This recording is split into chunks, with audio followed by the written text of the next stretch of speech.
रियासत अली आज़ाद साहब, आपने बात सुनी कासिम रोंजो साहब की। आप आइन और कानून जानते हैं। आप पाकिस्तान की बड़ी बार्स में से एक बार के टॉप नुमाइंदे हैं। ये बताएं, ये रोंजो साहब की जो बात है, इसकी बुनियाद के ऊपर ये आइनी तरमीम चैलेंज हो सकती है कि इस आइनी तरमीम को पास करवाने वाला एक शख्स जो है वो 6 दिन जोर आवर लोग, मच्छर, डायलिसिस, ये कहानी सुना रहा है। बिस्मिल्लाहिर्रहमानिर्रहीम। ईसा नकवी साहब, बहुत शुक्रिया। सिर्फ ये एक ग्राउंड नहीं है इसको मतलब चैलेंज करने के लिए। मेरे ख्याल में जिस जल्दी से ये सारी अमेंडमेंट्स की गई हैं उसके अंदर अभी बहुत सारी चीजें ऐसी मौजूद हैं।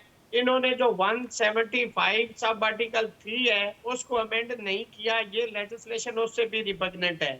और इसके अलावा 185 2F है शायद, उससे भी ये मतलब एक कॉन्स्टिट्यूशनल मैटर जो हाई कोर्ट का है वो सुप्रीम कोर्ट की जुरिस्डिक्शन में जाता है, उसको भी इन्होंने अमेंड नहीं किया।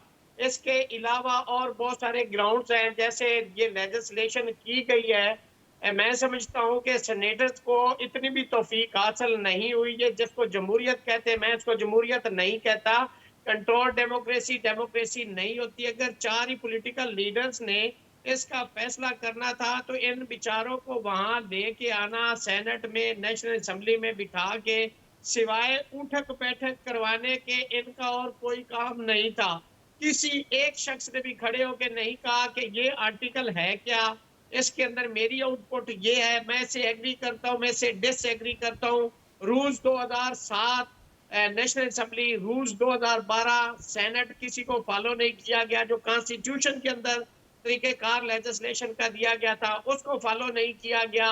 तो मैं समझता हूँ कि ये सारी की सारी जो लेजिस्लेशन है उसके पीछे, जैसे हमारे ये सेनेटर साहब फरमा रहे, और सिचकियां और लोगों के दुख और दर्द और उनके साथ जो कुछ जुल्म रवा रखा गया, ये सारी उसकी मैं समझता हूँ रिफ्लेक्शन है और उसका ये नतीजा है। तो इसको तो चैलेंज करने के लिए देखिए ईसा साहब, किसी भी लेजिस्लेशन को आप अगर कहें कि ये लेजिटिमेट है, वो लेजिटिमेसी उसको तब मिलती जब उसको अवाम एक्सेप्ट करे। इसके अंदर तो वो लोग जिन्होंने ये लेजिस्लेशन करवाई है, वोट दिया है, वो अपना क्या मौकफ दे रहे हैं इस पे। आप भी बहुत बड़े नाकद है, अवाम भी सुन रही है, लोग भी देख रहे हैं। मेरी जाती राय में जिस तरह से ये अदलिया को दबोचा गया गले से, जिस तरह अदलिया की आजादी को खत्म किया गया है, लगता है ऐसे कि जिन पार्लियामेंटेरियन को अदलिया ने सजाएं दी थी जब ये आपस में मुखालफ थे एक दूसरे के खिलाफ, और एक दूसरे के वजीर आजम फारग होने पे मिठाइयां बांटते रहे, सही। पिटिशनर बने रहे, आज वो सारे एक पेज पे इकट्ठे हो गए और उन तमाम चीजों का वो अदलिया से इंतकाम लेना चाह रहे हैं। हालांकि जो केसेस किए थे ये पॉलिटिकल लोगों ने एक दूसरे के खिलाफ खुद किए थे। और आज लगता है इससे है कि ये जो 26वीं तरमीम करके सुप्रीम कोर्ट ऑफ पाकिस्तान और आजाद अदलिया, जिससे हमने छुटकारा हासिल किया था कि जी 1973 के आइन के अंदर ये लिखा हुआ था कि जी 175(3) के अंदर ये है कि जी 14 साल के अंदर अंदर अदलिया को इंतजामिया से अलग करना है प्रोग्रेसिवली।